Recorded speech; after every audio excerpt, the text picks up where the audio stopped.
Kita ke informasi pertama masih seputar ledakan di pager, di mana dalam perkembangan terbaru dari Amerika Serikat yang mengklaim tidak mengetahui dan tidak terlibat dalam ledakan massal pager yang melibatkan Hizbullah di Lebanon. AS juga mendesak Iran untuk menahan diri, mengingat Duta Besar Iran di Beirut menjadi salah satu korban ledakan tersebut. Amos Hochstein, utusan senior Amerika Serikat, bertemu Perdana Menteri Israel Benjamin Netanyahu berupaya meredakan ketegangan dan mencegah kemungkinan perang skala penuh.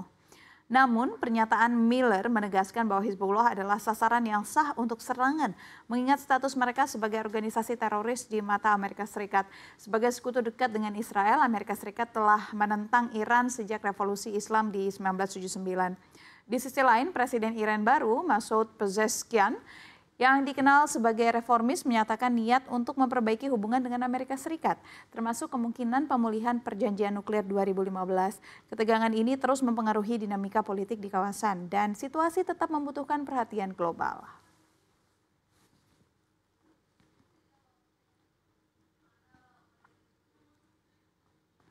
Kita beralih ke informasi internasional lainnya.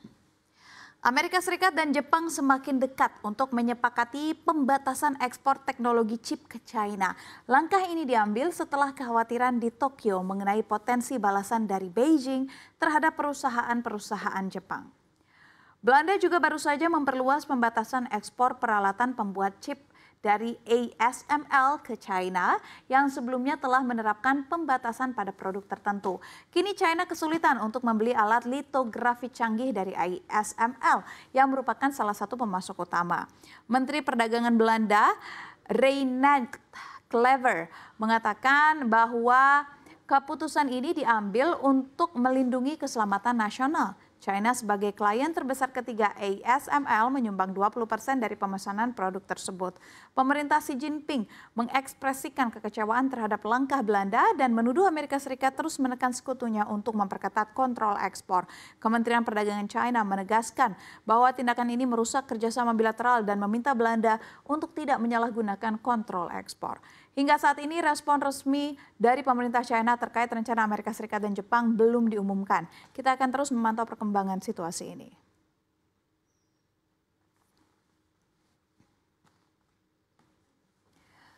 Kita masuk ke informasi berikutnya, pemirsa. Pada akhir Agustus lalu, lebih dari 500 pekerja asal Korea Utara dikirim secara ilegal ke China.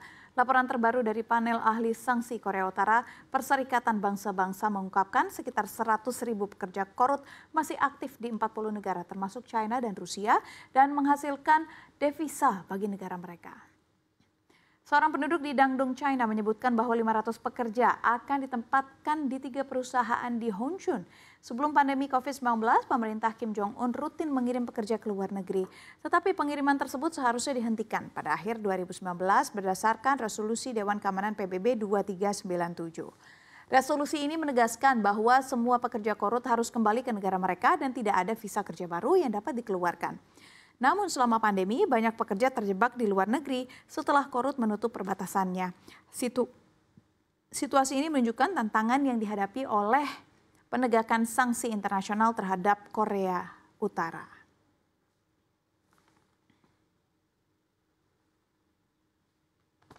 Kita ke top news terakhir dari dalam negeri, di mana Badan Anggaran DPR RI mengungkapkan bahwa rancangan anggaran pendapatan dan belanja negara 2025 dirancang untuk memberikan keleluasaan kepada Presiden terpilih Prabowo Subianto dalam menambah kementerian atau lembaga. Anggaran untuk tambahan ini akan dialokasikan dalam mata anggaran cadangan lain-lain. Ketua Badan Anggaran DPR, Said Abdullah, menjelaskan bahwa penambahan kementerian tidak akan mengubah postur APBN 2025. Jika ada perubahan postur harus melalui pembahasan APBN perubahan. Ia juga menegaskan bahwa persetujuan anggaran tambahan akan dilakukan oleh komisi terkait meski tidak menyebutkan jumlah pastinya.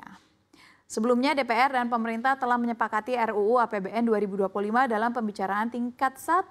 Dalam RUU ini pendapatan negara diperkirakan mencapai 3.005,12 triliun rupiah dengan belanja negara sebesar 3.621,31 triliun rupiah.